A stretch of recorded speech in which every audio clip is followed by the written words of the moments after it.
Shalom semua. Ada sukacita hari ini? Semua sehat? Puji Tuhan. Kalau kita bisa melangkah ke tempat ini, kita semua diberi kekuatan kesehatan dari Tuhan. Amin. Ya. Oke. Puji Tuhan. Ada yang menikmati pada hari ini? Ada yang mengalami sentuhan sama Tuhan secara pribadi? Pasti kita datang sini kita kepengen ya bersentuhan sama Tuhan. Bukan cuma sekedar ngumpul-ngumpul kita datang, tapi kita ingin dapat dirasakan juga oleh Tuhan. Dan kita membawa sesuatu yang terbaik dari hidup kita bagi Tuhan, amin. Oke, sorry boleh minta tolong fan-nya diarahin ke sana. Rada banyak angin gak kuat. Oke. Saya mau membahas hari ini, judul khotbah hari ini, menjadi anak sulung sebagai pewaris kerajaan Allah. Enak ya dengarnya ya, menjadi anak sulung, pewaris kerajaan Allah. Siapa yang gak kepingin kita menjadi salah satu mendapatkan warisan dari kerajaan Allah? Pasti semua mau, betul gak? Ya, tapi mudah gak sih dapatnya? Mudah gak kita dapatnya? Ya, kita udah ditebus. Bahkan kita boleh menikmati warisan-warisan Tuhan. Tapi segala sesuatu tanpa ada perjuangan tidak mungkin kita meraihnya, betul enggak? Ya, semua bergantung sama kita, bergantung dengan iman kita. Apa yang kita lakukan semuanya itu hanya Tuhan yang bisa menilai dan menikmatinya. Bagian kita melangkah dan melakukan. Oke, untuk menjadi ahli waris itu enggak gampang. Betul nggak? Kalau kita misalnya dapat warisan dari orang tua atau warisan keluarga lah, taruhlah. Seneng nggak sih? Seneng banget nggak? Wah, kalau dari jauh hari, wah ini udah mau pembagian warisan nih. Hatinya pada bergelora nggak sih? Udah mulai ancang-ancang dari jauh. Entah dapat apa ya kalau warisan, ini duit mau dijadiin apa ya? Pasti udah punya banyak planning di otak ya. Wah kalau gue dapat warisnya sekian, pertama apa dulu yang dilakukan?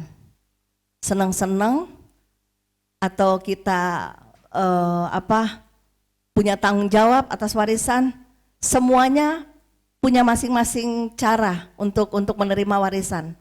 Tapi kalau kita tidak bertanggung jawab atas warisan itu, sia-sia semua, betul nggak? Kita dapat, kalau kita nggak bertanggung jawab tanpa tuntunan Tuhan, warisan itu akhirnya apa?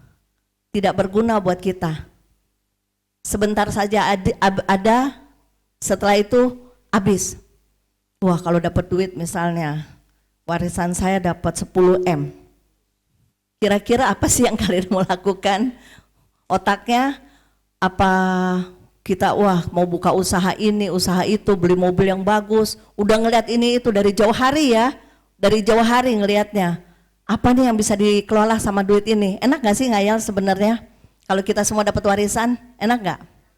Ya, enak ya? Nah ini kita mau dapat warisan dari kerajaan surga.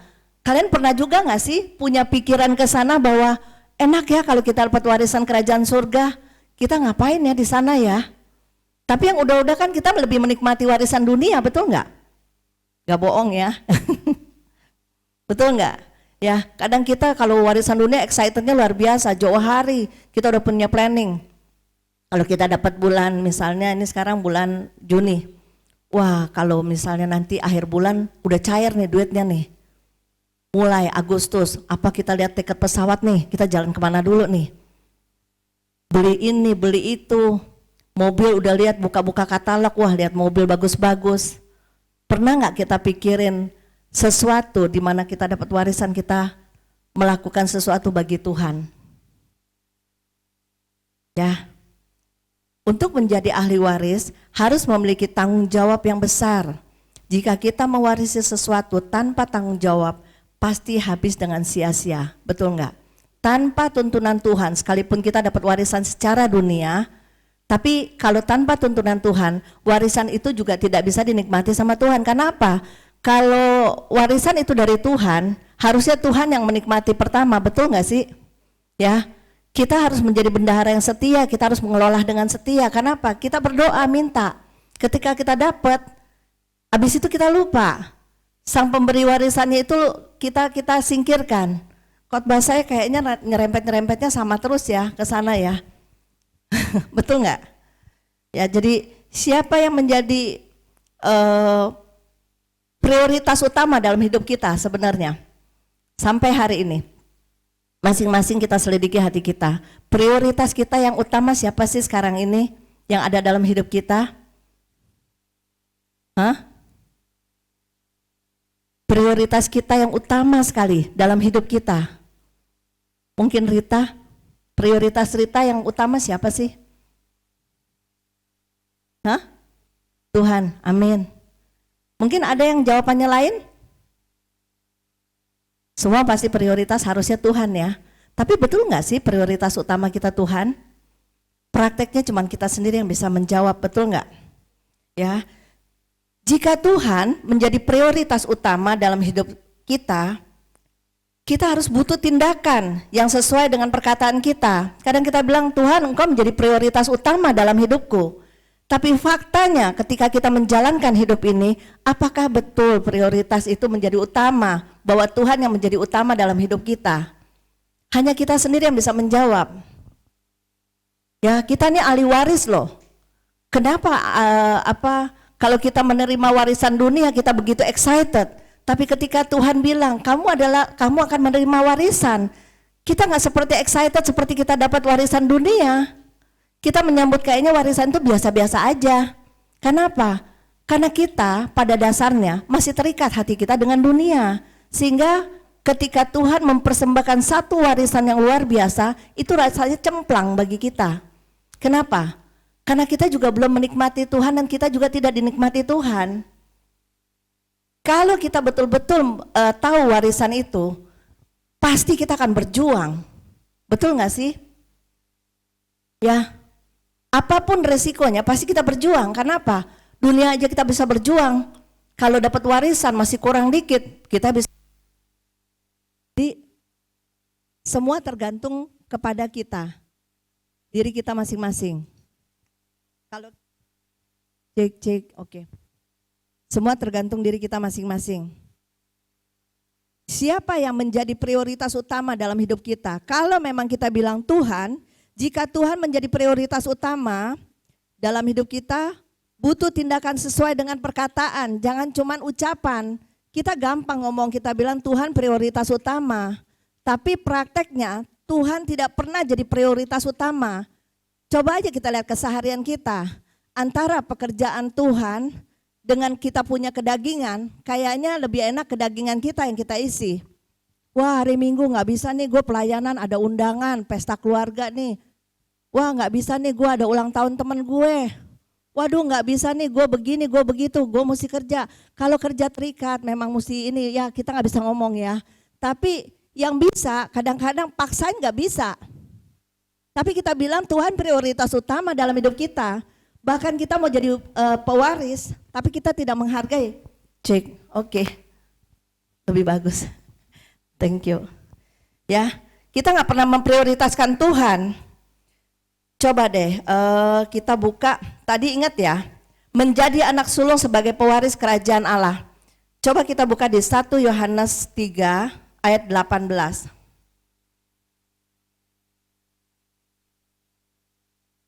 Oke. Bisa dibaca Pagem? Pagem lupa jadi tugas. Kita setrap aja ya. Kalau yang lain-lain diprotes ya. Oke, silakan Pagem. Anak-anakku, marilah kita mengasihi bukan dengan perkataan atau dengan lidah, tetapi dengan perbuatan dalam kebenaran. Ya, jadi kalau kita bilang kita memprioritaskan Tuhan, artinya bukan cuma dari perkataan tapi melakukan melalui perbuatan. Banyak orang gampang banget ngomong, aku cinta Tuhan, aku melakukan sesuatu untuk Tuhan, aku. Tapi dalam prakteknya semua cuma bicara dalam perkataan tapi tindakan tidak ada. Tapi kita ngeyel, kita mau dapat warisan itu. Bahkan kita kalau bisa ngayal, aku mau dapat tempat duduk yang tertinggi, jadi mempelai Kristus. Hari-hari aja waktu untuk Tuhan gak ada. Tindakan kita juga bagi Tuhan, persembahan kita pribadi, lepas pribadi di rumah tidak ada. Tapi kita menuntut banyak. Aku akan jadi mempelai, aku punya karunia ini, aku punya karunia itu. Karunia tidak membawa kita keselamatan, tapi tindakan kita melakukan kebenaran itu yang akan membawa keselamatan. Kalau Tuhan menjadi prioritas utama kita, berikan yang terbaik. Ya, semua yang kita rancang itu semua bisa hilang begitu aja, tapi yang dari Tuhan pasti semuanya akan mendatangkan kebaikan. Amin. Ya, jadi jangan menyanyiakan kita sebagai pewaris kerajaan sorga. Kita harus benar-benar loh hidup takut akan Tuhan. Saya bukan terus-terusan kalau saya ngomong pasti berkaitan sama lihat perkembangan. Kan lucu ya, saya bilang benar nggak sih itu alien ada? Kan saya pernah masukin di grup ya, alien itu ada. Tapi faktanya memang banyak sekali bukti-buktinya kan, dan itu tidak tersembunyi. Bahkan Amerika juga sudah berani terbuka untuk menyatakan kebenaran itu. Nah, kalau dari versi kerohanian, kita melihat sosok alien ini adalah berkaitan dengan kuasa kegelapan. Betul nggak sih? Sekarang udah terang-terangan loh, udah banyak tanda-tanda kita ngeliat gini gitu. Nah, roh jahat aja udah berani menampilkan diri dengan nyata.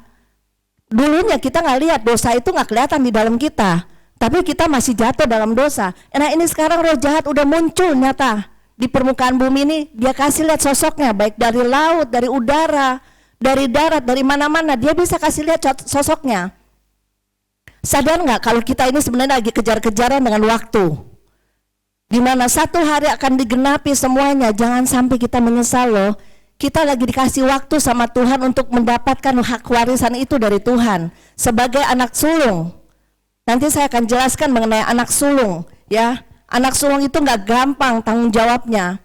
Nah kita semua ini mau jadi anak sulung nggak? Kalau kalian tanya apa sih anak sulung, nanti kita akan bahas. Tapi hanya anak sulung yang menerima warisan atau sesuatu kehormatan yang luar biasa. Tapi tanggung jawabnya juga luar biasa. Nah kalau kita cuma sekedar, saya ulang lagi dengan pengalaman Pak Ferdi waktu dibawa ke neraka. Dia lihat ada perempuan, anak muda, wanita, kayak trampolin, naik turun. Bawahnya itu bara, api bara. Dia tanya sama Tuhan, apa ini Tuhan, maksudnya Tuhan, kok kenapa nih perempuan naik turun. Tuhan bilang, begitulah orang-orang yang suam-suam, tidak panas, tidak dingin, tetap aja dimuntahin masuk neraka. Apakah iman kita seperti trampolin, naik turun, sebentar kita on fire di dalam Tuhan, tapi sebentar lagi kita nggak on fire dalam Tuhan. Suka-suka kita nyetel waktu kita untuk Tuhan, padahal Tuhan punya program yang pasti. Tapi bagaimana kita menjalankannya? Tapi kita mau menjadi pewaris. Mustahil kita bisa dapat kalau kita nggak sungguh-sungguh melakukan. Ingat loh teman-teman, ingat ya, ini udah nyata semuanya. Bahkan kemarin saya lihat salah satu pakar politik, dia bilang, nggak perlu disebut di sini namanya ya. Dia bilang kalau begini terus 3 tahun ke depan negara kita hancur. Nah kitanya masih main-main, kita masih terus saja pusingin sama kita punya kehidupan. Tapi kita tidak memusingkan kehidupan rohani kita masih senang-senang. Kita lupa waktu ini berjalan terus loh. Kita harus mempersiapkan diri dengan benar. Sampai ketika pada waktunya kita nggak nyesel. Ini sebenarnya kesempatan yang Tuhan kasih terus buat kita. Ya, ini ada ladang nih, Tuhan lagi kasih nih. Garap yang benar. Jangan sampai ketika Tuhan datang ke kita masing-masing, Tuhan mau menikmati buah pertumbuhan rohani nggak ada sama sekali. Buah ada, tapi asam. Kenapa? Nanamnya asal-asalan. Ya, buah dari roh jahat itu asam. Tapi buah yang dari Tuhan pasti manis, bisa dinikmati sama Tuhan. Jangan sampai kita sama seperti pohon ara. Engkau tidak berbuah, sampai kapanpun engkau tidak berbuah. Kita tidak bisa masuk kerajaan Allah, bahkan menerima warisan pun tidak. Ya, oke, ya kembali lagi tadi ya, saya agak menyimpang. Saya bilang itu udah nyata. Roh jahat, bahkan saya bilang, loh kok bisa ya kerjasama sama roh jahat. Ya itu yang dibilang satu pesawat yang bisa tidak terlacak. Itu sesuatu yang agak aneh kalau kita lihat ceritanya. Bahwa Itu kalau dibilang teknologinya di tahun berapa ya Pak Ferdi ya waktu itu ya dibilang ya. Kira-kira itu sudah ya, belum ada Boeing ya, belum ada pesawat Boeing. Tapi dia rancangnya udah sempurna banget. Dan hari ini dipakai. Waktu dipakai perang itu benar-benar sampai sekarang belum ada bisa menyaingi. Dan kita lihat itu semua pasti dipakainya punya, maaf tanda kutip, pesawat itu salah satunya yang dari alien itu. Dan manusia kerjasama sekarang sama roh jahat. Hati-hati ya, kita nggak main-main loh. Tiap kali kita dengar firman, jangan bersantai. Karena ini faktanya sudah terjadi banyak hal. Bahkan waktu itu di Natuna atau di mana tuh, ya terlihat kayak bintang laut yang aneh, ya kan? Itu kan bukan rahasia, tapi itu fakta. Saya hampir lihat, benar nggak sih ada mermaid? Benar nggak sih ada putri duyung? Tapi faktanya beberapa kesaksian mereka lagi mancing, tahu mereka lihat, tahu bisa tangkap kayak mermaid gitu. Ya, banyak dari lautan sekarang sudah mulai menampakkan dirinya, menampilkan dirinya. Ingat saya pernah khotbah di sini, saya bilang ada satu hamba Tuhan dari luar, dia bilang begini, Tuhan kasih nubuatan sama dia. Tuhan ingetin bahwa langit ini lama-lama seperti tipis, di mana kita bisa lihat dengan nyata kuasa kegelapan itu, bahkan bisa berkomunikasi. Nah kalau kita nggak jaga-jaga dengan iman kita bisa disesatkan loh. Kita bisa disesatkan. Kenapa? Kita merasa kita memahami firman, padahal kita tidak memahami firman. Ya, makanya kita bilang, kalau Tuhan minta, kemarin itu kan ada ya salah satu Tuhan sampai di sini nubuatan bahwa Tuhan bilang kita udah nggak bisa main-main lagi, maksudnya kita harus serius loh, waktu-waktu kita. Nggak sembarangan kita bikin Tuhan aku maunya begini, aku maunya begitu, nggak bisa. Maunya Tuhan. Kalau kita mau jadi pewaris, lihat aja seorang ratu di Inggris kita misalnya contoh salah satunya ya. Mau jadi ratu aja sulitnya luar biasa. Dia harus mengikuti banyak prosedur untuk menjadi ratu di kerajaan itu. Nah kita jadi mempelainya Kristus, kita menganggap remeh dengan kita punya tingkah. Kita menganggap remeh dengan kita punya kehidupan rohani. Nyesel loh kalau kita nggak persiapin dari sekarang. Terus saja waktu berjalan terus kayaknya sepertinya biasa-biasa aja. Buat orang yang tidak tertanam di dalam Tuhan, dia nggak kerasa dan dia tidak bisa merasakan warisan-warisan yang luar biasa yang sebenarnya Tuhan kasih ke kita. Ya, oke.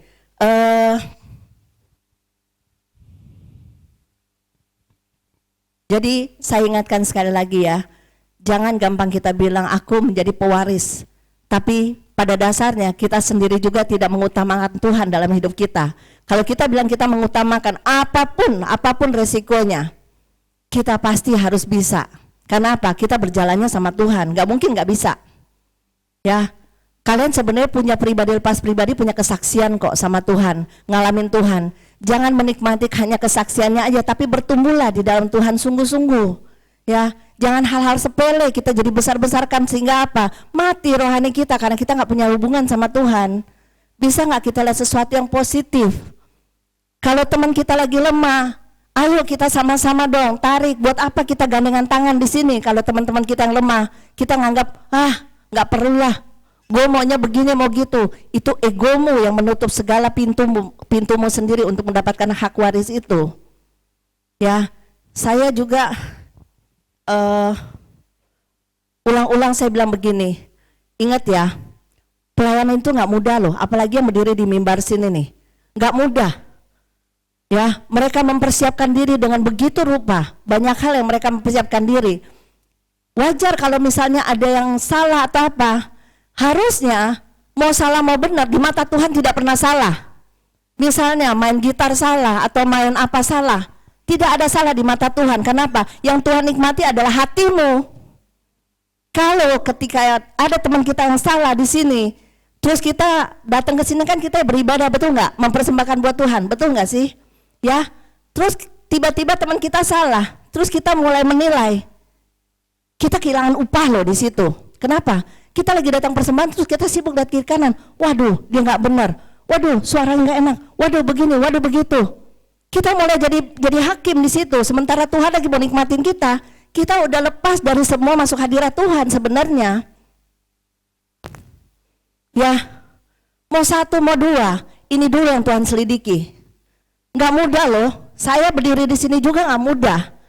Apa yang saya mesti bicarakan saya tidak tahu, tapi saya cuma pegang satu. Tuhan bilang, bukan kamu yang berkata-kata, aku yang berkata-kata. Jadi saya berani berdiri di sini. Begitu nggak teman-teman yang main musik, yang YL, singer, semuanya. Mereka mempersiapkan, mau salah mau benar Tuhan tetap nikmatin. Jangan kita lah yang jadi jurinya. Kita kehilangan momen sama Tuhan. Ya, harusnya kita datang sini mempersembahkan. Supaya apa? Supaya ketika kita pulang dari ruangan ini, Tuhan bisa menikmati kita semua. Amin. Ya, kita buktiin. Nanti kan kita bilang kita mau jadi Tuhan menjadi prioritas utama. Habis ini kita ada doa sepakat, betul nggak? Kita lihat prioritas utama kita di mana. Oke? Ini kan hal-hal kecil, nggak apa-apa ya, kita udah terbuka, udah dewasa kan. Jadi Karen nih nyinggung-nyinggung, enggak, ini fakta. Ini fakta bahwa kita kebetulan minggu ini tanggal merah. Kalau tanggal merah aja kita udah nggak bisa kasih buat Tuhan yang terbaik. Mana prioritas yang kita katakan? Kan tadi ditulis di firman-Nya, coba ulang lagi deh biar bisa baca. 1 Yohanes 3 ayat 18, tolong dibaca Pak Ferdi. Anak-anakku, marilah kita mengasihi bukan dengan perkataan atau dengan lidah, tetapi dengan perbuatan dan dalam kebenaran. Dalam kebenaran. Kalau dalam kebenaran berarti harusnya kita hidup dalam kebenaran Tuhan. Nih kita lagi ada tanggung jawab. Kita semua di sini ngaku pekerja, betul nggak? Ya. Tapi pekerja ada yang suka-suka nggak kasih Tuhannya? Oke, kita sendiri yang bisa jawab.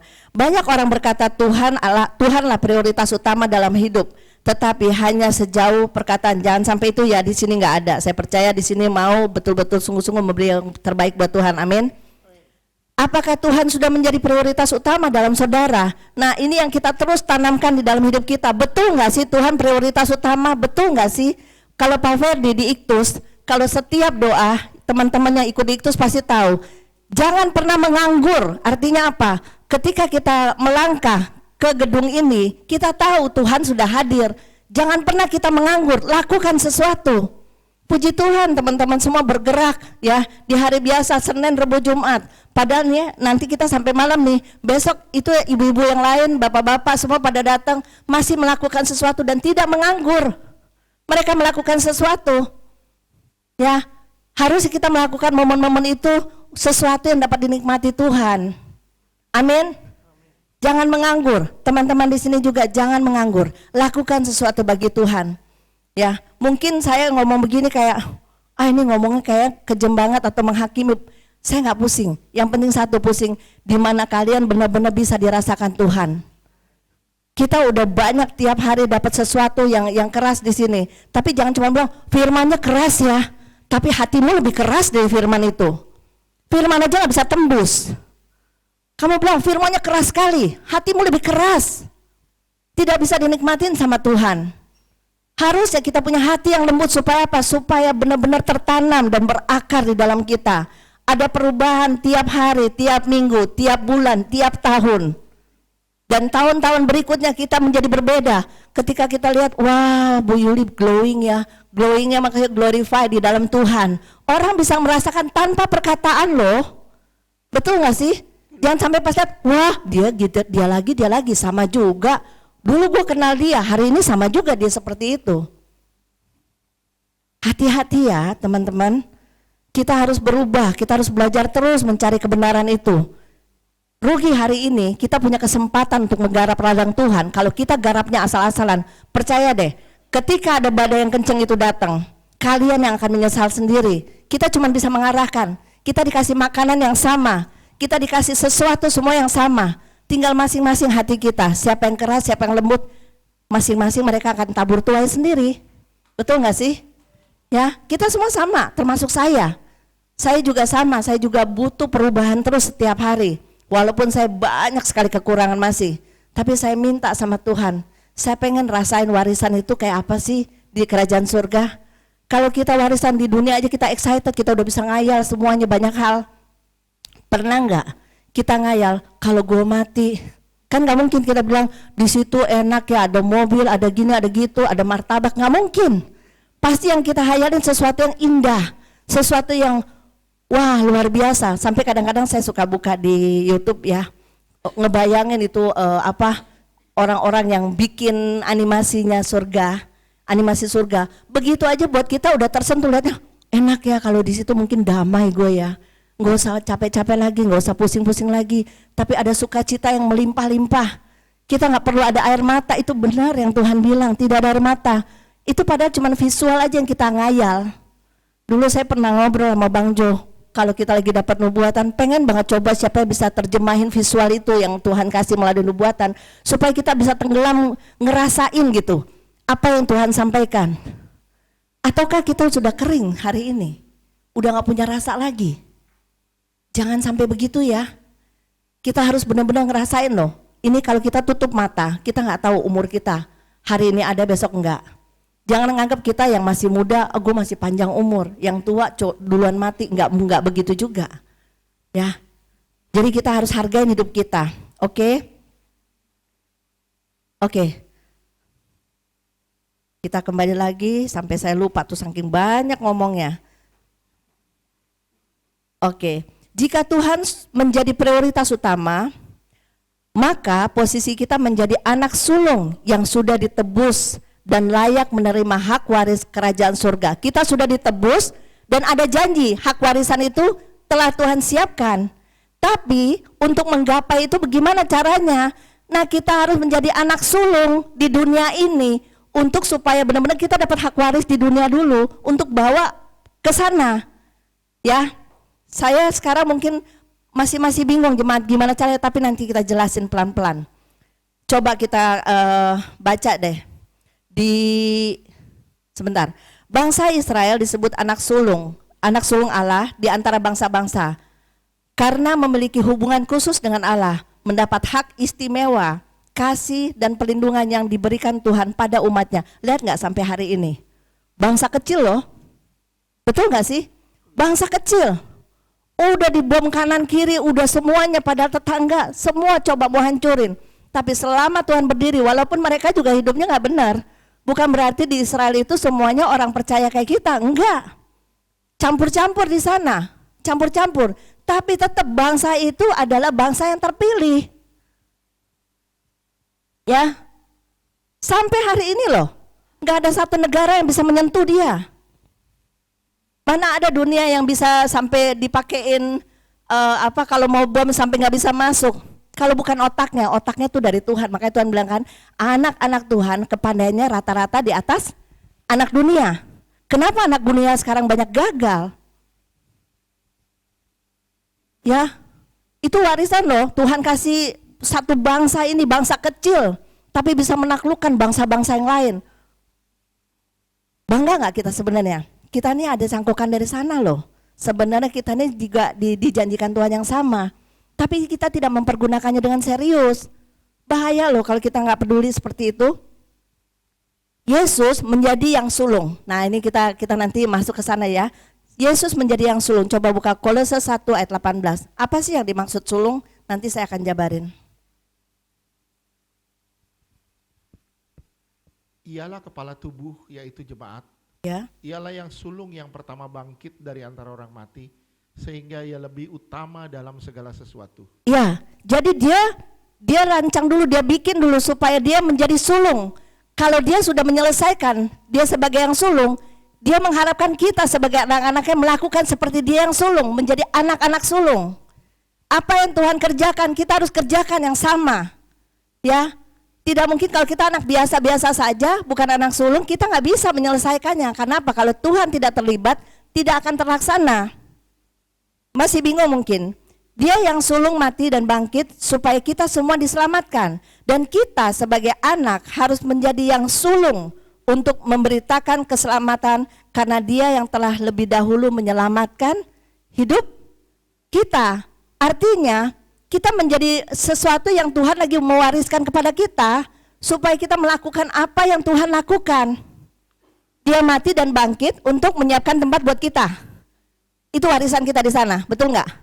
kita di sini sebagai anak sulung juga, kita harus menjadi anak sulung, itu mendapat hak khusus dari Tuhan, supaya kita melaksanakan hak kesulungan kita itu untuk membawa jiwa, bukan kita ngebayangin warisan dunia, tapi warisan kerajaan sorga. Itu tanggung jawabnya besar loh, nggak mudah. Nanti kita akan kita kasih contoh orang-orang yang, 1-2 contoh orang-orang yang benar-benar hidupnya menjadi sulung, ya, anak sulung yang dikasih tanggung jawab sama Tuhan. Sebenarnya kita semua ini Tuhan mengharapkan menjadi anak yang sulung. Betul nggak? Oke. Dalam satu keluarga ada yang dipilih Tuhan menjadi sulung untuk membawa keselamatan bagi seisi rumahnya. Percaya deh, dalam satu keluarga pasti ada satu orang yang Tuhan panggil. Makanya ada firman Tuhan kan, 1 orang bertobat, seluruh isi rumah diselamatkan. Betul nggak? Jadi siapa yang mau jadi sulung di sini? Lihat, berharganya luar biasa ya. Kisah yang kita lihat banyak yang buang hak kesulungan. Itu semua kalau kita misalnya pelayanan, dulu kita punya teman-teman pelayanan, punya karunia yang luar biasa, bagus-bagus. Tapi karena nggak ada firman, gugur. Padahal kalau kita lihat itu luar biasa Tuhan pakai. Ya, gugur karena apa? Karena daging. Dia menikmati sesaat, tapi dia membuang sesuatu yang berharga. Seperti Esau, hak kesulungannya dijual untuk sementara, tapi tidak benar-benar mengambil hak itu yang luar biasa. Betul nggak?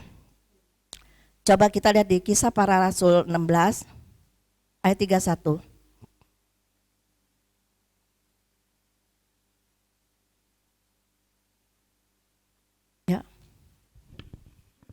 Jawab mereka, percayalah kepada Tuhan Yesus Kristus dan engkau akan selamat, engkau dan seisi rumahmu. Ya, engkau, 1, dan seisi rumahmu. 1 orang bertobat, seluruh seisi rumah diselamatkan. Kita menjadi anak yang sulung, kita bertobat duluan supaya yang lain bisa mengikuti kita. Bagaimana kita mau ngajak anak-anak kita bertobat kalau kita sendiri hidupnya tidak jadi contoh? Tidak mungkin. Ya, saya beberapa waktu baru kemarin saya sharing, anaknya tidak di sini tapi di luar. Dia bilang begini, saya kepengen sekali anak saya benar-benar dekat sama Tuhan. Oh ya, baguslah permintaan begitu, permintaan yang baik pasti Tuhan jawab. Tapi kemudian saya bicara lagi, ibu kegiatannya apa, gerejanya di mana, pelayanan tidak. Banyak semua AO gitu kan, istilahnya ya saya jemaat, tapi jemaatnya jalan-jalan. Tidak ada komitmen. Dia lagi pegang benih nih sebenarnya yang Tuhan kasih. Tapi benihnya dia bingung, ladangnya nggak ada, dia mau nabur di mana? Nggak mungkin dia datang ke tempat orang terus dia nabur sembarangan. Ini ulang-ulang yang saya bilang ya, nggak mungkin. Makanya saya bilang, ibu harus punya komitmen. Kenapa saya berani ngomong begini? Dulu Pak Ferdi waktu disuruh mengembalakan, udah berapa hamba Tuhan nubuatin dia suruh mengembalakan gereja. Tapi dia menolak, karena apa? Dia pikir lebih enak iktus habis dilayani pulang. Tapi Tuhan kasih beban yang berbeda. Tiba-tiba Pak Ferdi, Tuhan tegur secara pribadi. Tuhan bilang gini, aku memilih kamu mengembalakan, tapi ada embel-embelnya, tanpa jemaat. Tambah bingung kita, tanpa jemaat maksudnya apa? Tapi Tuhan bilang gini, Tuhan tidak mau kita jadi tamu di dalam satu gereja. Tapi Tuhan mau kita menghasilkan buah. Makanya kita harus punya komitmen di satu tempat pelayanan. Makanya kita bilang begini sama orang-orang kalau kita yang di Iktus, udah ada komitmen, saya belum sih, saya cuman kadang-kadang aja saya datang bantu-bantu. Ntar kalau itu saya ada di tempat lain juga Bu, gini-gini. Terus ibu pastinya di mana ladangnya? Ya saya begitu pelayanannya. Nggak pasti itu Bu, saya bilang gitu. Jangan sampai ibu pikir ibu pelayanan tidak ada hasil buahnya. Kenapa? Ada firman Tuhan kan yang bilang, kamu sibuk mengurus ladang lain, kamu punya ladang sendiri nggak kamu rawat. Berarti kita punya ladang dong, benar nggak? Nah rawatlah ladang yang ada ini, jangan sibuk ngurusin ladang-ladang yang lain, sementara tanggung jawab kita sendiri kita nggak lakuin. Kita sibuk ngurus yang lain, kita nggak sibuk ladang kita sendiri. Betul nggak sih? Ya, jadi tadi kembali di Kisah Para Rasul 16 ayat 31, jawab mereka, percayalah kepada Tuhan Yesus Kristus dan engkau akan selamat, Engkau dan seisi rumahmu. Ada nggak sih kita punya kepedulian bahwa di samping kiri kanan kita masih banyak loh yang belum mengenal Tuhan? Kok kita bisa nyantai ya? Kok kita bisa nyantai cuman biasa gitu aja, kayaknya nggak ada berat gitu, nggak ada beban gitu. Kenapa? Daging kita masih kental, nggak punya rasa untuk orang-orang di kiri kanan kita, terutama keluarga inti kita. Kalau kita masih belum punya hubungan baik sama keluarga inti kita, berusahalah bagaimana kita bisa pelayanan keluar kalau kita tidak ada membangun dari keluarga inti lebih dahulu. Kan mulai dari Yerusalem, Yudea sampai Samaria. Nah, kalau Yerusalem kita aja kita juga nggak bisa doain, terserahlah. Mereka tidak mau negur, nggak mau apa. Yang penting bagian kita iya. Bagian kita berusaha. Kenapa? Karena kita diwarisin sama Tuhan sebagai anak sulung untuk mempertanggungjawabkan tugas ini yang Tuhan telah lakukan sebagai yang tersulung. Ya, dia udah mati, dia bangkit, dia udah kembali ke sana untuk menyiapkan tempat. Warisannya ada di sana, bukan di bumi. Kalau kita bilang kita mau menerima warisan, jadilah yang anak sulung itu. Amin. Melalui satu orang bertobat akan membawa keselamatan bagi seisi rumahnya. Ya, kita bisa lihat banyak contoh sebenarnya, tapi saya nggak terlalu banyak. Kalau contoh bisa sampai besok pagi, bahkan kita nggak ada doa sepakat. Contoh, coba kita lihat di Kisah Para Rasul 16 ayat 14 sampai 15. Silakan dibaca, Pak Ferdi, pelan-pelan. Ini orang-orang yang dimana menjadi sulung bagi keluarganya ya. Ini kisah tapi di Alkitab saya ambil contoh, karena kalau saya ngoceh nggak ada contoh di Alkitab berarti saya lagi ngoceh sendiri. Ya, oke, dibaca. Seorang dari perempuan-perempuan itu yang bernama Lydia turut mendengarkan. Ia seorang penjual kain ungu dari kota Tiatira yang beribadah kepada Allah. Ya. Tuhan membuka hatinya sehingga ia memperhatikan apa yang dikatakan oleh Paulus. Ya, Paulus lagi berkhotbah ya. Dia ini salah satu pengikut, lagi mengikuti Paulus lagi membagikan kebenaran. Lanjut.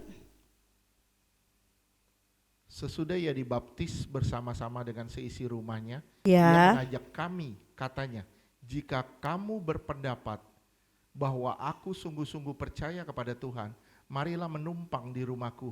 Ia mendesak sampai kami menerimanya. Ya, bayangin dia ngalamin dijamah sama Tuhan, bahkan dia merasa sukacita, keluarganya juga ikut dibaptis semuanya. Akhirnya apa? Sampai dia juga menekankan diri bahwa kalau bahwa aku sungguh-sungguh percaya, ini hamba-hamba Tuhannya dia mau ajak ke rumah supaya menyatakan diri bahwa ucapan dia itu, dia bilang gini, aku sudah percaya Yesus, sekarang supaya membuktikan aku percaya Yesus, datang dong. Dengan istilahnya gini loh, dia saking sukacitanya dia mengundang supaya datang ke rumah untuk dijamu. Ya, terkadang kita sudah dapat hal, kita udah dapat sesuatu tanggung jawab dari Tuhan. Ketika kita sudah melewati sini, di sini semua udah dibaptis ya. Baptis artinya kan pertobatan, ya, pertobatan. Nah, kalau kita baptis tapi gaya hidup kita masih sama, kira-kira kita sudah berubah belum? Apakah Tuhan sudah menjadi prioritas utama dalam hidup kita? Ya, kita nggak bisa bilang proses lagi, ingat. Kita nggak bisa bilang proses lagi, kita harus berjuang loh, meraih untuk mendapatkan sesuatu yang luar biasa yang Tuhan telah sediakan bagi kita. Amin. Ya, jadi maksud dari ayat Kisah Para Rasul ini, cerita tentang Lydia dari Tiatira yang bertobat dan baptis bersama-sama dengan seisi rumahnya. Dia dijamah Tuhan, dia bawa keluarganya juga untuk dibaptis, untuk mengenal Tuhan. Nah, dia ini menjadi anak tunggal yang dipakai sama Tuhan untuk memberitakan firman. Ya.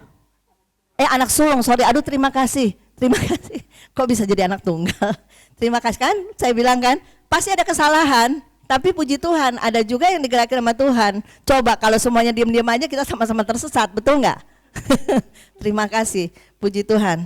Jadi kita semua harus jadi anak sulung. Ya. Contoh lagi kita bisa lihat di Kisah Para Rasul 18 ayat 8.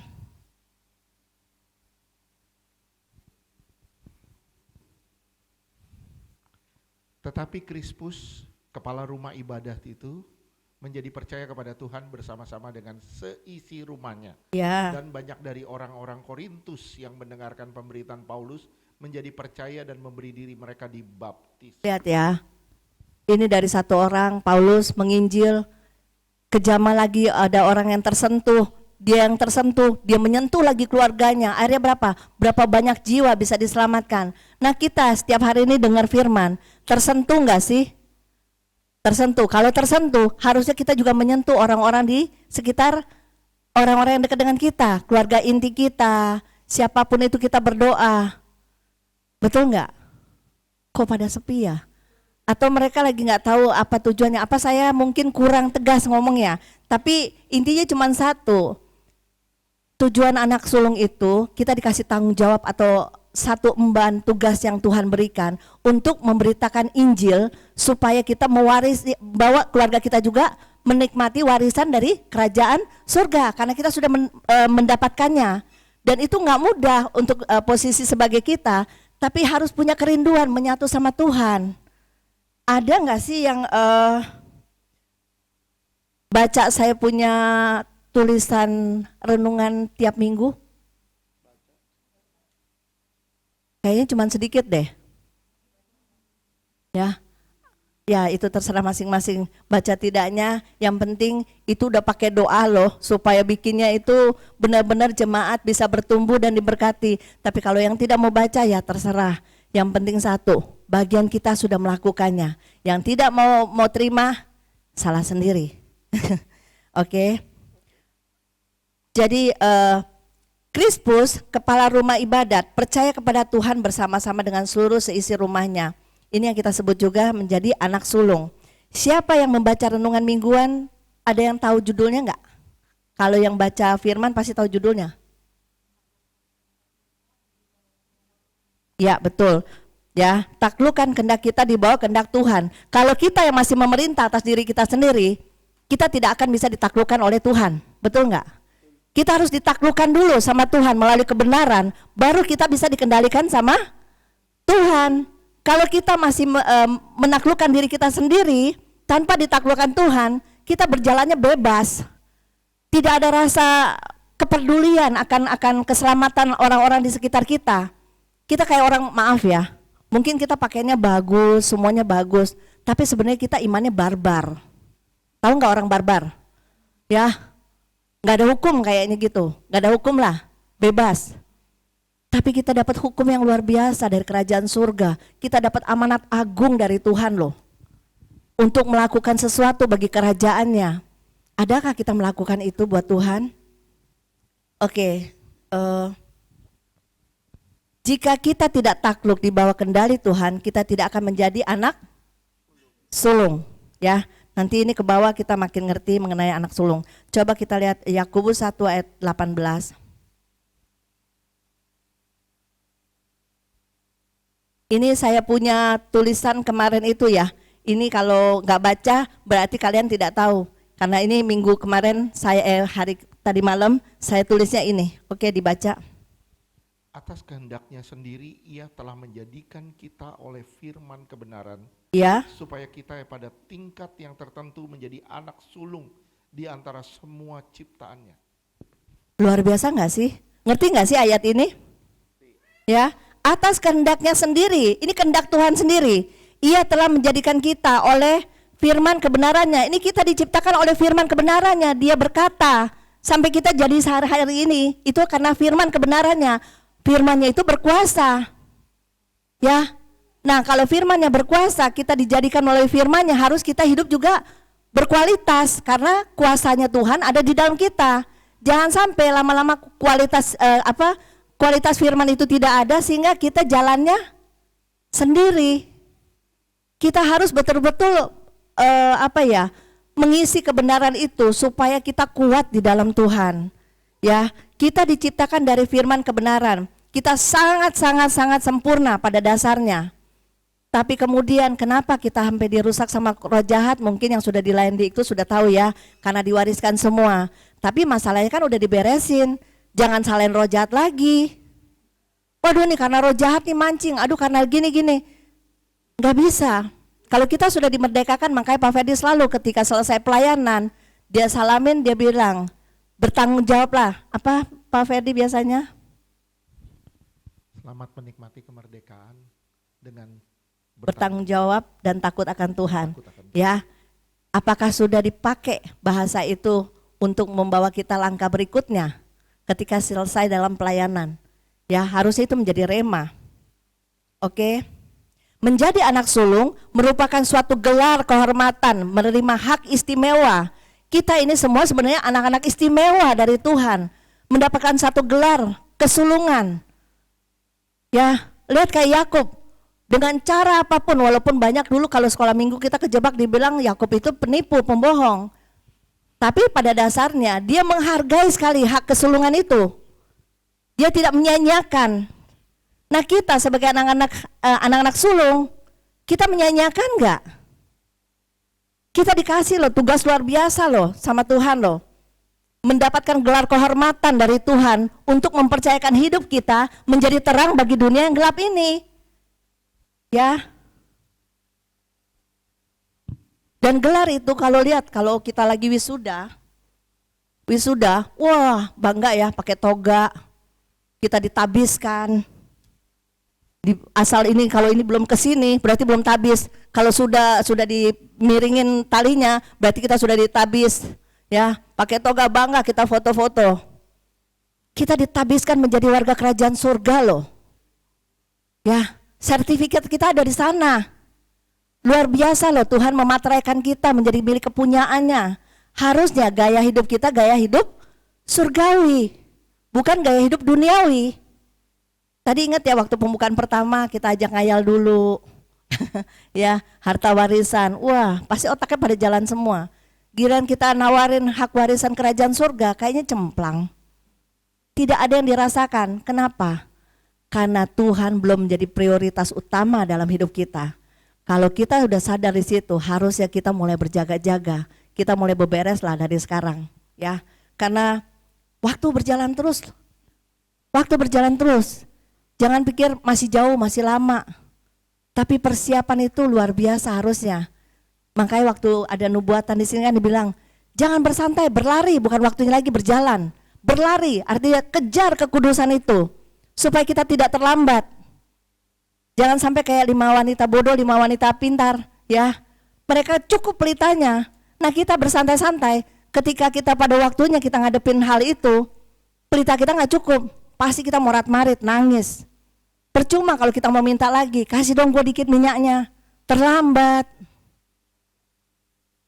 Ya, gimana kalau totonya kita lagi ngomong begini, tiba-tiba Tuhan hadir, waktunya sudah datang, kita terangkat.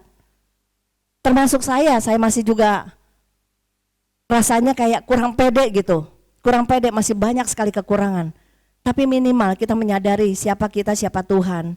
Kita menyadari tempat kita, tempat Tuhan.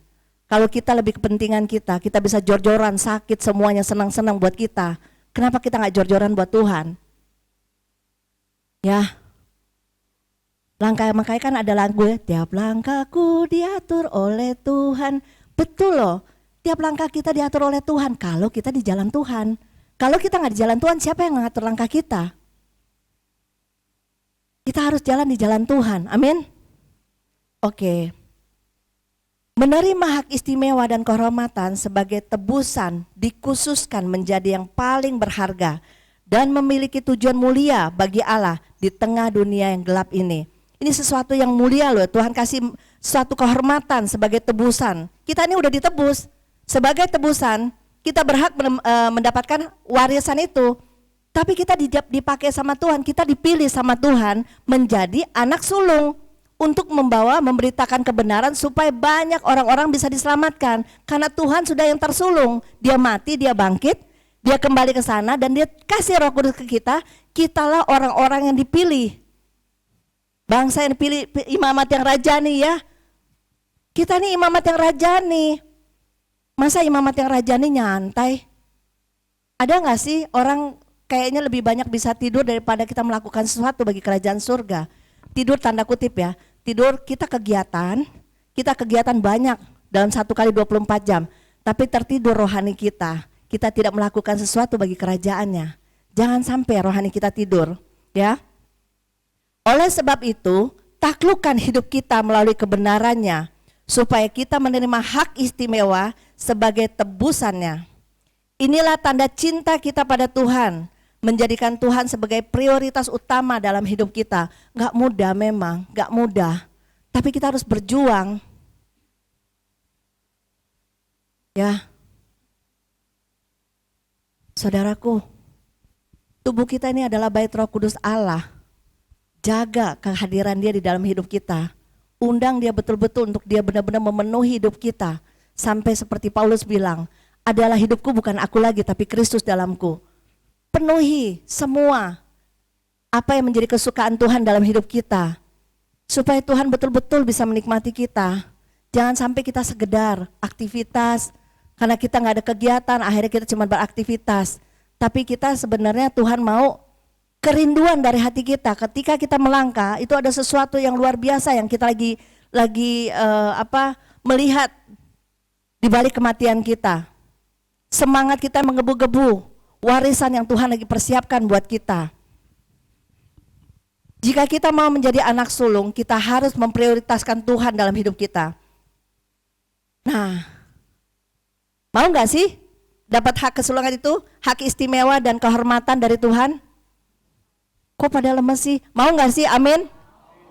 Lebih keras lagi, ada mau gak? Mau? Amin. Amin yang kenceng dong.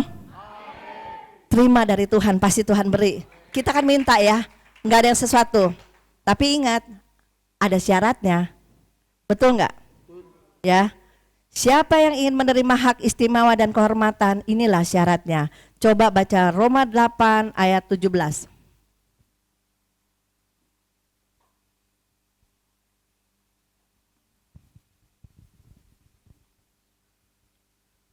Dan jika kita adalah anak, maka kita juga adalah ahli waris. Stop. Kalau kita anak, kita adalah ahli waris. Lanjut. Maksudnya orang-orang yang berhak menerima janji-janji Allah. Ya. Yang akan menerimanya bersama-sama dengan Kristus. Bersama-sama dengan Kristus, menyatu dulu sama Yesus. Terus? Yaitu jika kita menderita bersama-sama dengan Dia, supaya kita juga dipermuliakan bersama-sama dengan Dia. Nah, saya mau tekankan satu hal. Jika kita ingin memiliki hak istimewa dan kemuliaan, apa yang harus kita perbuat? Apa yang harus kita perbuat? Ini udah ada jawabannya di firman ini. Ya?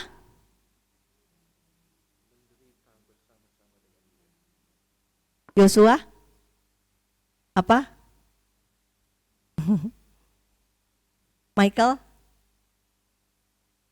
Jika kita ingin memiliki hak istimewa dan kemuliaan, apa yang harus kita perbuat dari ayat ini nih, yang kita barusan baca? Gini deh, supaya semuanya baca sama-sama ya, supaya kita masuk nih, nyantol nih. Jangan sampai baca teret, udah jauh ke sana, nggak masuk ke sini, kayak mesin tik tak tak tak zeret gitu, nggak dibalikin lagi tapi udah jalan.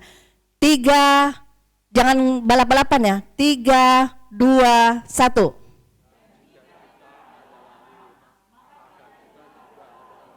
Ya.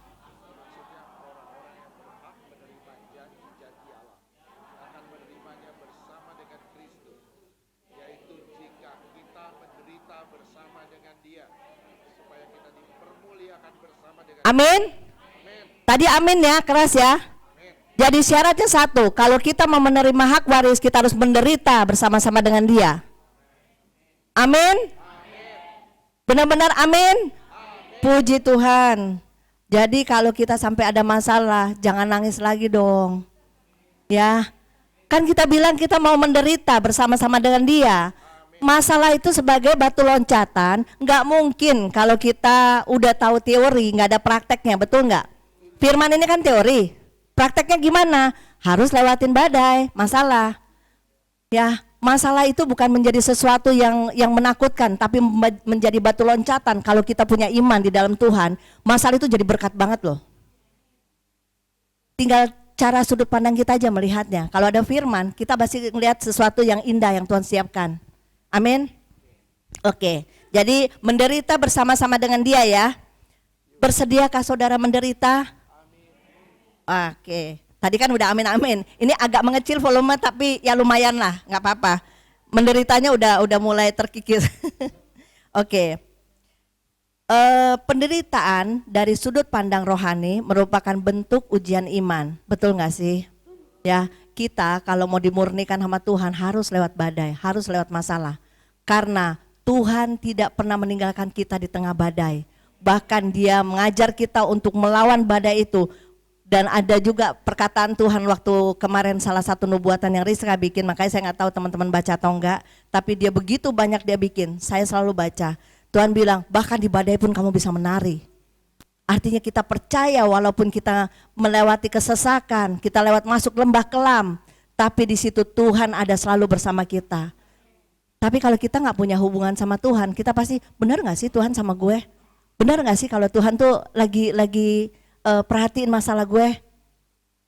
Padahal Tuhan gak pernah ngelepas. Yang selalu ngebasin tangan ngelepas tuh kita sendiri. Tuhan selalu megang kita, bahkan kita jatuh dia tangkap. Tapi kita yang berontak selalu. Aku masih mau di sana, aku masih mau di sana. Kita masih terikat sama dunia. Tuhan bilang, ayo ikut aku, masuk ke jalurku supaya kita bisa bertanding sama-sama. Tuhan lagi ngajak kita masuk ke jalurnya Dia, masuk dalam rancangannya Dia. Amin. Oke. Tanpa ujian tidak ada mahkota. Nah, kita bilang aku dapat mahkota. Datang aja males-males minta mahkota. Ini makanya kita bilang, terkadang manusia tuh terlalu banyak hayalan sehingga apa? Kerajaan surga itu dibikin seperti kayak kerajaan dunia gitu. Gampang, mahkota aja bisa ya dimanipulasi. Di dalam kerajaan dunia banyak kan mahkota yang dimanipulasi. Ketika tiba-tiba ratunya bisa naik, padahal ada kejahatan di situ, ada pembunuhan supaya dia bisa naik. Itu mahkota dunia, tapi mahkota Tuhan tidak, sangat sempurna. Dan Dia Allah yang maha adil. Dia akan memberikan orang-orang yang betul-betul di dalam Tuhan. Dan mahkota itu punya nama. Waktu itu saya pernah bahas ya mengenai nama-nama mahkota ya. Jadi maukah kita dapat salah satu mahkota itu? Kalau kita mau, berjuanglah mulai dari hari ini. Oke, kita lihat contoh kehidupan tokoh-tokoh di Alkitab ya. Pasti kalian juga udah biasa baca ini tentang kehidupan Rasul Paulus menanggung banyak penderitaan. Untuk apa? Untuk mendapatkan anak sulung, membawa banyak orang ke dalam kerajaan Tuhan untuk menerima warisan. Nah, mau nggak sih kita punya peduli bahwa kita bawa keluarga kita supaya mereka juga menerima warisan? Jangan sampai kita kayak kalau di dunia, taruhlah mau dia hidup benar atau enggak, kalau orang tuanya kaya ya dapat warisan. Tapi warisannya cuma bisa nikmatin di dunia. Tapi kita mewarisi sesuatu yang luar biasa bagi keluarga kita. Mau enggak kita kasih warisan itu yang dimana itu bisa dinikmati sepanjang abad, sepanjang masa bersama-sama dengan Tuhan. Ya, coba lihat di 2 Korintus 11. 2 Korintus 11 ayat 24 sampai 26. Pelan-pelan ya dibaca. Oke. 5 kali aku disesah orang Yahudi. Setiap kali 40 kurang 1 pukulan. Stop dulu. Bisa bayangin nggak? Coba bayangin. Ini dia lagi nginjilin nih, tapi dia ngalamin begitu ya. 5 kali aku disesah orang Yahudi, setiap kali 40 kurang 1 pukulan. Ini penderitaan yang dia alamin. Terus lanjutin. 3 kali aku diderah. Ya. 1 kali aku dilempari dengan batu. Bayangin coba kalau kalian lagi jalan, dilemparin sama batu karena kebenaran, siap nggak? Atau membalas? Ada nggak Paulus balas, dia ambil batu dia timpuk lagi? Nggak dicatat kan? Berarti dia terima konsekuensinya. Ketika dia menginjil dia tidak membalas, tapi terus dia memberitakan tanpa menyerah. Lanjut. 3 kali mengalami karam kapal. Ya, 3 kali ngalamin karam kapal. Bayangin, kita punya masalah kecil aja kita udah menjerit. Ini 3 kali loh ngalamin karam kapal untuk menyampai ke satu tujuan, untuk penginjilan juga di tempat-tempat lain. Tapi dia tidak menyerah. Dia nggak bilang balik lagi deh. Dia udah ngalamin 3 kali karam kapal, tapi dia bilang nggak, dia nggak balik ke belakang, tapi dia bilang maju terus. Ini satu pelayanan. Inilah yang dibilang anak sulung. Terus lanjutin. Sehari semalam aku terkatung-katung di tengah laut. Coba bayangin kalau kita terkatung-katung di tengah laut. Ya, zaman dulu nggak sampai kayak sekarang ya kapalnya kan. Ini terkatung-katung di tengah laut. Pasti kita udah pikir aduh bundir aja dah. Gue nggak tahu nanti nyampe atau enggaknya. Banyak orang ketika Tuhan lagi bentuk dengan masalah, orang udah bilang, aduh gue gak tahan, mati aja deh gue. Ya, siapin baygon, siapin mana yang enak dulu, dicicipin. Obat di sini yang banyak, di sini baygon. Ketika ada masalah, minum ini dulu. Nggak mati, minum yang lain lagi. Ya, itu orang namanya orang yang terlalu gampang menyerah. Terus lanjutin. Dalam perjalananku aku sering diancam bahaya banjir. Tuh, kita kena banjir dikit naik aja udah ribut. Rumah gue banjir, rumah gue banjir. Dia dalam perjalanan yang ngalamin banjir. Kita nggak tahu kan, dia nggak cerita di situ dalam atau enggaknya. Tapi dia ngelewatin banjir, tapi dia lewatin. Dia nggak mundur. Ada nggak kata mundur di sini? Bahwa dia balik lagi deh arah kita. Banjir di situ. Gak usah deh, capek Tuhan. Masa gue mesti ngalamin gini terus? Udah didera, kena banjir, ditimpukin lagi. Kalau orang dunia bilang, makanya lu nggak diutus kali sama Tuhan. Udahlah, gak usah ikut Tuhan. Lu pakai ditimpuk-timpuk. Tuhan gak nyertain lu. Padahal ini dia alamin. Ini satu pembentukan bagi Paulus sendiri. Lanjut. Dan bahaya penyamun. Bahaya penyamun. Bayangin, lagi jalan, kita dirampok. Nanti kita bilang begini sama orang, lu sih gak di dalam Tuhan, lu buka celah apa lu? Sampai dirampok begitu. Manusia kan gampang, encer mulutnya. Lu buka celah apa lu? Lu salah apa? Padahal ini kan salah satu pembentukan. Tuhan dia memang lewatin. Itulah manusia-manusia dunia. Dia dirampok. Ya. Nah orang pelayanan, waduh pas gue dirampok yang gue seneng lagi iPhone 17. Abis itu kita bilang, udahlah Tuhan gak adil, gue lagi pelayanan, kenapa jadi hilang? Dia gak mikirin dia punya mau dirampok mau gak, jalan terus. Terus lanjutin. Bahaya dari pihak orang-orang Yahudi dan dari pihak orang-orang bukan Yahudi. Bayangin, orang-orang Yahudi aja dia merasa terancam karena menabur kebenaran. Apalagi orang-orang yang tidak percaya. Tapi dia mesti lewatin jalan-jalan itu. Ada nggak keluh kesahnya? Ya, inilah seorang Paulus. Lanjut. Bahaya di kota, bahaya di padang gurun. Di kota aja dia bahaya, masuk lagi padang gurun. Kita aja mikir-mikir kalau masuk dalam padang gurun. Ya, entar gue di mana ujungnya? Kalau gue masuk dalam padang gurun, ujungnya di mana ya? Tapi dia tidak mengeluh. Inilah Paulus. Bayangin ya, ini penderitaan. Kan tadi udah pada bilang amin kan? Jangan ngeluh lagi ya. Ini lihat contohnya Paulus, tidak mengeluh, tapi dia lakukan terus pekerjaan Tuhan sampai selesai. Lanjutin. Bahaya di tengah laut dan bahaya dari pihak saudara-saudara palsu. Ya, kita sekarang lagi ngalamin hal yang sama di zaman modern. Saudara-saudara palsu, banyak yang mengkhianati kita, memfitnah segala macam. Tapi kita terus harus memberitakan, jangan sampai kepentingan kita, perasaan kita yang kita utamakan di atas kepala kita. Sementara pekerjaan Tuhan jadi mampet, gara-gara kita bilang, enggak sesuai sama gue, enggak pas lah, enggak deh. Itu baru hal-hal kecil. Ini Paulus ngalamin macam-macam loh. Kalau dulu sekarang kan kita udah punya mobil ya, udah pakai bensin cepet kan jalannya, pakai mobil aja masih ngeluh, aduh macetnya nggak enak banget dilihat. Sementara dia mesti lewat jalan kaki, lewat padang gurun, naik kapal terapung-apung, kapalnya pasti juga zaman dulu juga beda lah sama sekarang. Ya udah pakai mesin yang canggih. Zaman dulu berapa lama dia nyampe, tapi dia tidak menyerah.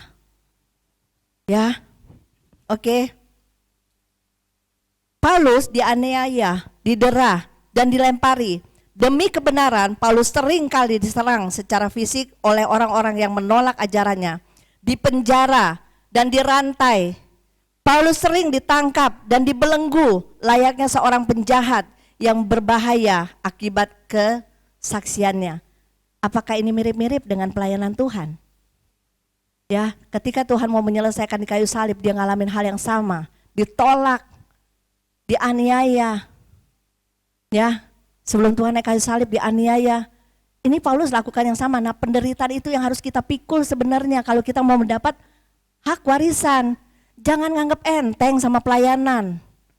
Ngomong begini aja belum tentu selamat, saya juga. Kita semua yang melakukan pekerjaan Tuhan ini belum tentu selamat.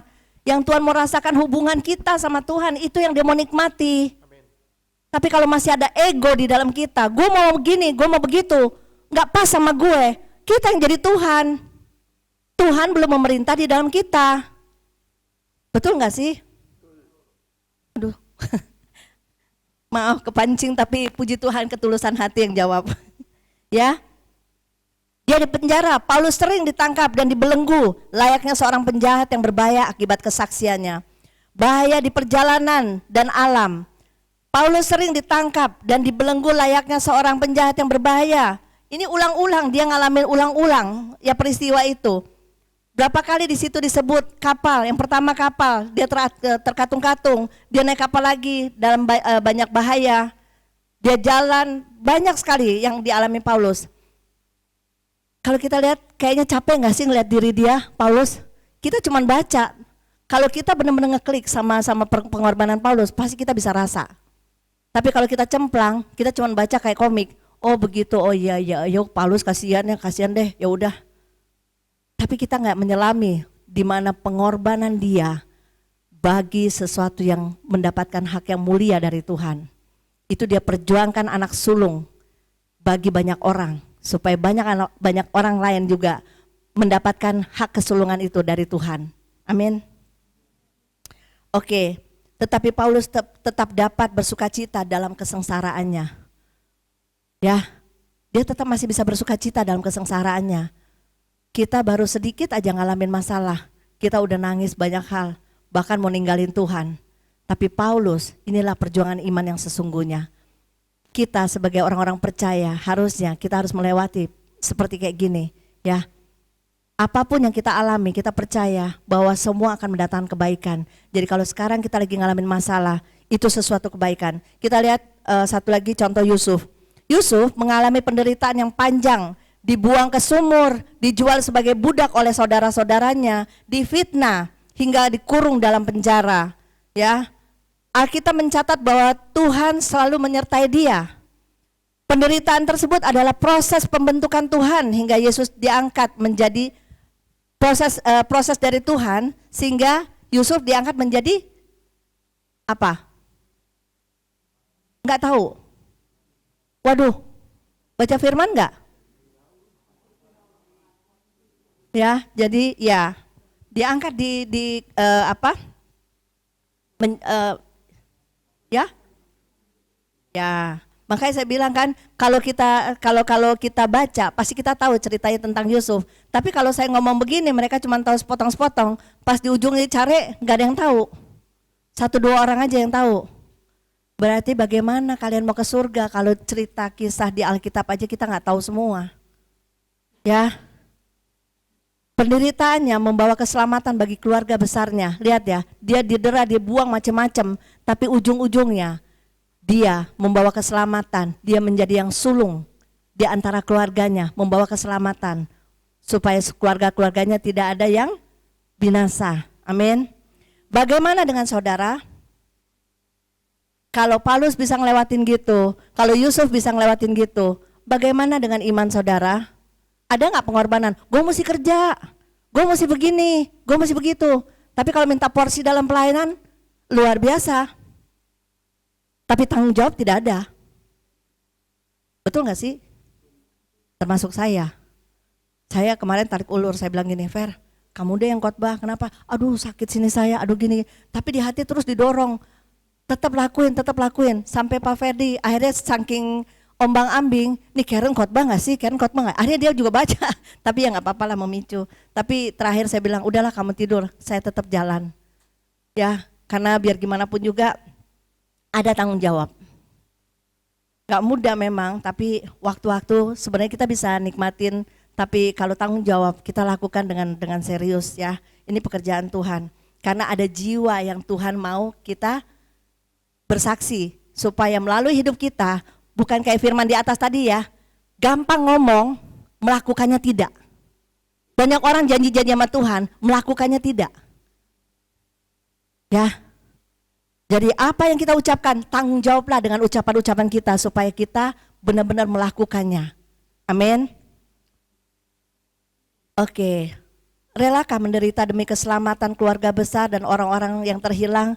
Kita harus ya peduli sama orang-orang di sekitar kita. Percuma kita capek-capek, kita buang waktu, kita datang ke sini, kalau nggak ada perubahan di dalam hidup kita, tapi itu cuma seperti kayak mengisi waktu-waktu aja, tapi tanpa ada perubahan. Itu yang dibilang tadi firman yang pertama ya, keluarnya dari mulut gampang, tapi prakteknya nggak ada. Banyak orang ingin mendapat hak istimewa dan kehormatan, tetapi tidak mau berkorban. Orang seperti ini adalah orang yang menyia-nyiakan hak kesulungan, seperti yang dilakukan Esau dan Ruben demi kesenangan sesaat. Kalau Esau mungkin lebih banyak orang yang tahu ya. Ada yang tahu nggak kisah Ruben? Kenapa dia sampai hak kesulungannya diambil?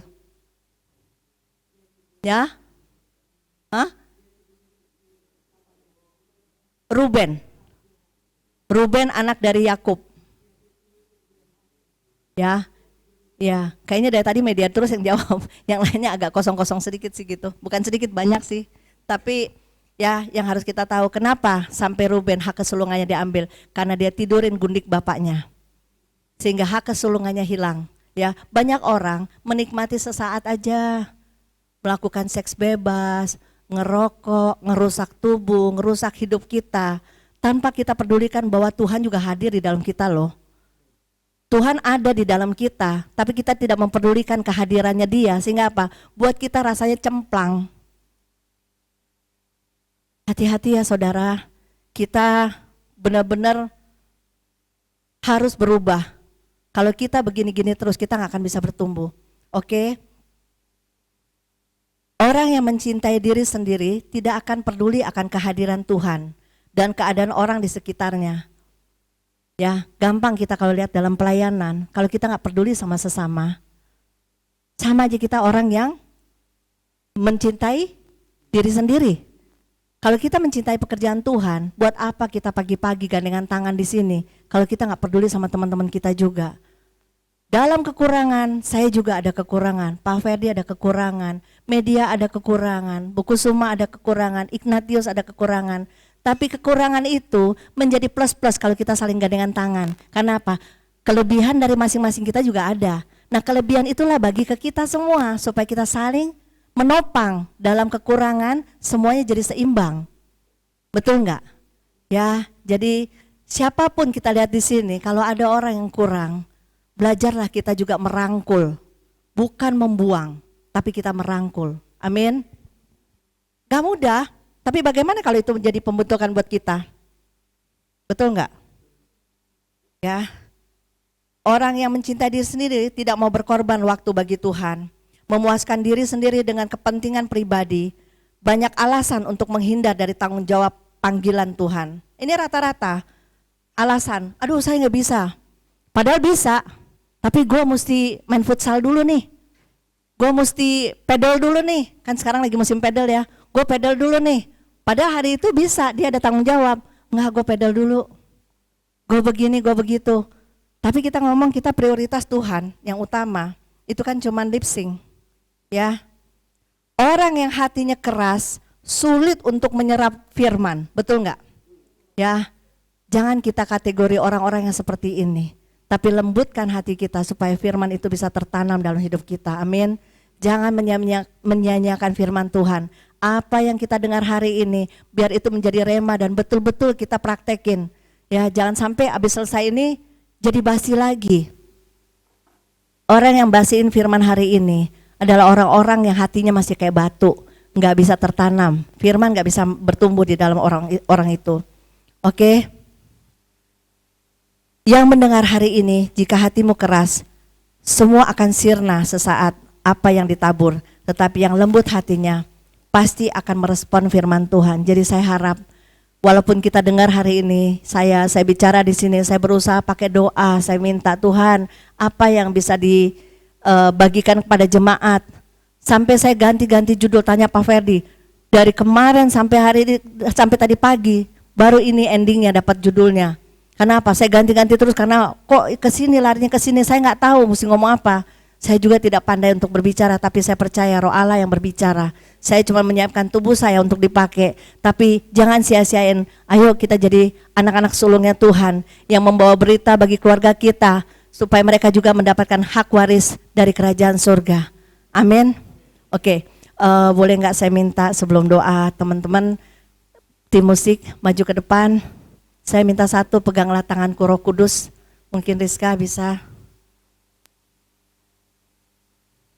Saudaraku, saya minta betul-betul kita waktu saat kita nyanyi ini, kita benar-benar merasakan bahwa kita butuh tangan Tuhan itu. Tanpa tangan Tuhan kita nggak bisa jalan sendiri. Kita nggak akan kuat ngelewatin dunia ini. Amin.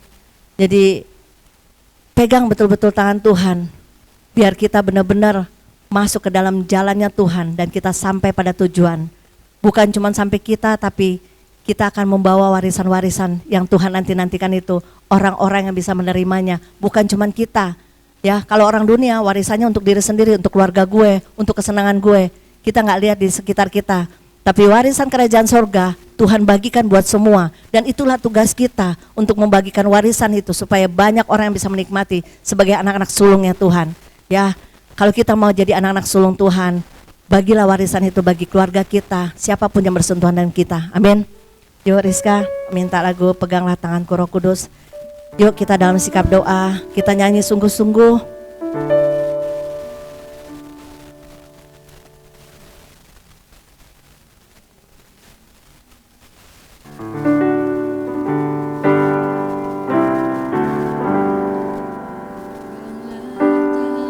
Mari kita sambil berdoa, kita menghayati kata-kata ini. Kita minta Tuhan setiap hari memegang tangan kita. Kita pun jangan melepaskan tangan yang kita sudah serahin sama Tuhan. Akui bahwa kita gak bisa jalan sendiri tanpa Tuhan. Kita butuh rohnya Dia. Sadari posisi kita, saudaraku. Bertobatlah.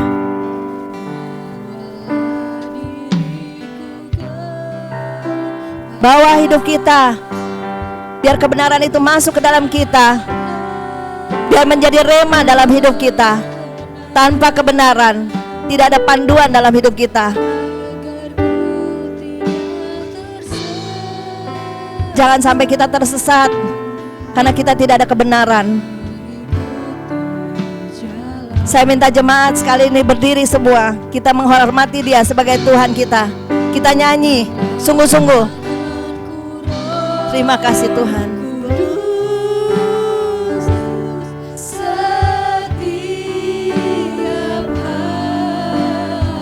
Tuhan, inilah permohonan doa kami Tuhan. Kami tidak bisa jalan sendiri Tuhan tanpa kehadiran-Mu Tuhan. Terima kasih Tuhan. Terima kasih Tuhan.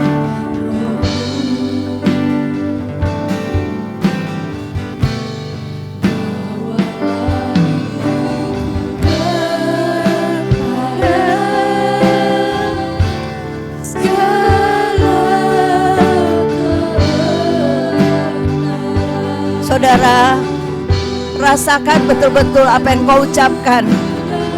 Jangan asal perkataan, lakukan. Ikuti jalan Dia. Kau kudus Tuhan, Kau kudus Tuhan. Kudus Tuhan, kudus nama-Mu.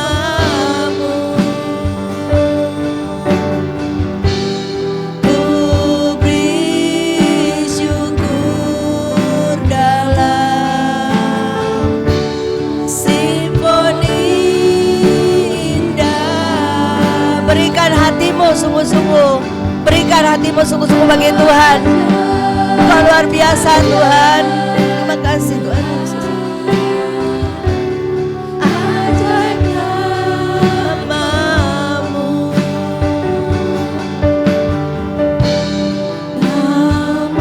Tidak ada nama lain yang bisa memberi kemenangan.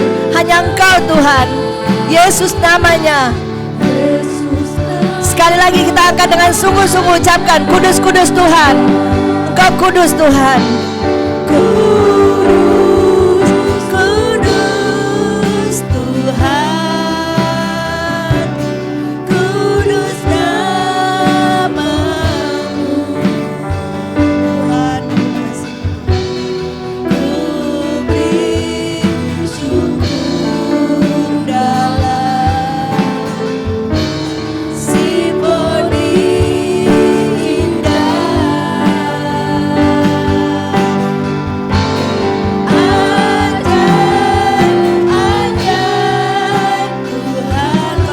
ajaib Tuhan. Namamu ajaib Tuhan. Ubah kami Tuhan, ubah kami Tuhan. Terima kasih Tuhan. Hanya Engkau yang dapat memberi kemenangan bagi kami. Terima kasih Yesus namanya.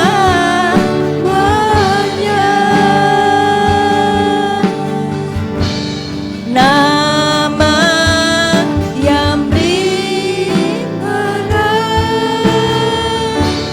Yesus namanya.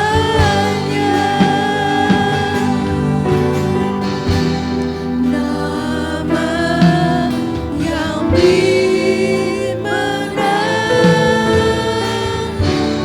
Yesus namanya. Terima kasih Tuhan Yesus, terima kasih Tuhan. Tuhan, pegang terus tangan kami Tuhan. Kami tidak bisa berjalan tanpa firman-Mu Tuhan. Namamu kudus, namamu mulia. Tuhan, ajar kami menjadi anak-anak sulung yang menyulutkan api-api roh-Mu Tuhan, agar yang mati menjadi hidup kembali. Keluarga-keluarga kami yang terhilang Tuhan, jamah Tuhan, ada kepedulian di hati kami Tuhan bagi keluarga-keluarga kami yang masih terhilang. Dan siapapun yang bersentuhan dengan kami Tuhan, pakai kami Tuhan, pakai kami menjadi pemberita kebenaran firman-Mu, seperti hamba-hamba-Mu yang telah melakukan lebih dulu Tuhan. Jadikan kami betul-betul Tuhan, membawa terang bagi dunia yang gelap ini. Terima kasih Tuhan, terima kasih Tuhan. Biar Engkau bisa menikmati kami, dan kami boleh menerima ahli waris bagi kerajaan-Mu Tuhan. Terima kasih Tuhan. Hamba berhenti berdoa. Tuhan, hamba percaya Tuhan, semua hati-hati yang keras Kau telah lembutkan. Biar firman yang ditabur Tuhan boleh bertumbuh dengan baik.